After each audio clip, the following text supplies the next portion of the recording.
Can I next welcome Lord Sheikh, who's actually taken off valuable time between meetings to come here today, and ask him to address this audience and give us some of his thoughts. Dr. Sheikh. Lord Sheikh, sorry. Unfortunately, I don't know very much about it, and I'd not like to talk about the subject unless I'm properly briefed. In fact, I was attending Councillor Shari's meeting next door, but I promised my dear so I don't know enough about it to be able to talk sensibly. And I think, thank you very much indeed for the offer. Had I been able to notice, then certainly I would have had my research and do some research on it. So thank you for the invitation, but I'm afraid that I have to decline it because I don't know enough about the subject. I certainly believe in the rule of law. I certainly believe in judiciary. I certainly believe in democratic issues, democratic government, and this is the point I've been making next door. I think if there's been any injustice, and those of you who have followed my speeches in the House of Lords and Lord Ahmad would bear that out, I will stand up for any form of injustice. If there are any disadvantaged people, if there's been any cruelty done, then I'll speak out in the House of Lords as well as outside in meetings.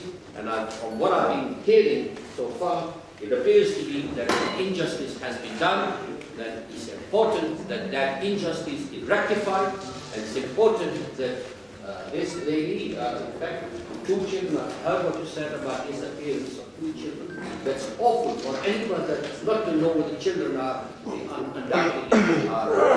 It's not right. I don't know whether the evidence has been fabricated. If the evidence has been fabricated, then it needs investigation. Absolutely. This is so very, very important.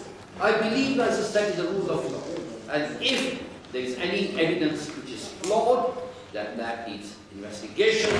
There is this question of bringing her back. Then, of course, if there are extradition treaties, then, of course, that needs. I don't know where the alleged crimes have been committed. Were they committed in Pakistan? In Afghanistan. In Afghanistan. Why was this lady convicted in the United States? Why is that? To me, it doesn't seem reasonable. I'm just picking things from you. Unfortunately, I'm probably brief, but I pick things from you. And to me, if a crime was committed in Afghanistan, why was this lady? I mean, one of the things I've spoken against is this question of extradition, is this question of people who have been arrested in Pakistan, arrested in Afghanistan, and taken to Guantanamo and tortured.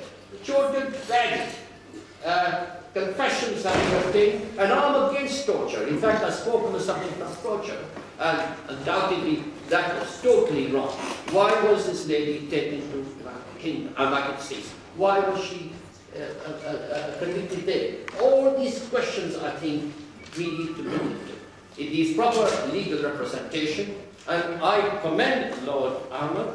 He's like me. I mean, in fact, there are times when Lord Ahmad and I are the only two appear in the House of Lords wanting to talk about what happens in Palestine, what happens in Gaza, and I will always rely on my friend Lord Ahmad.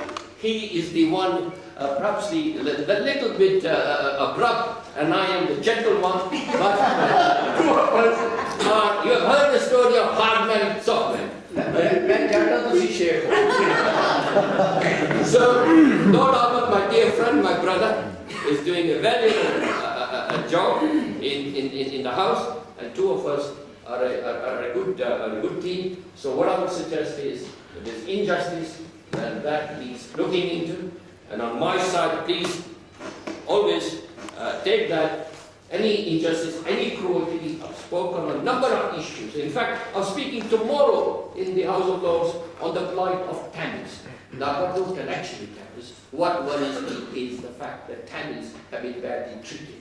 And this is the view of almost taken. Human trafficking, Gurkhas, all these issues are spoken on in the House of Lords. So certainly you have my support. Whatever little I can do, I'll certainly be there. Thank you very much, Lord Sheikh.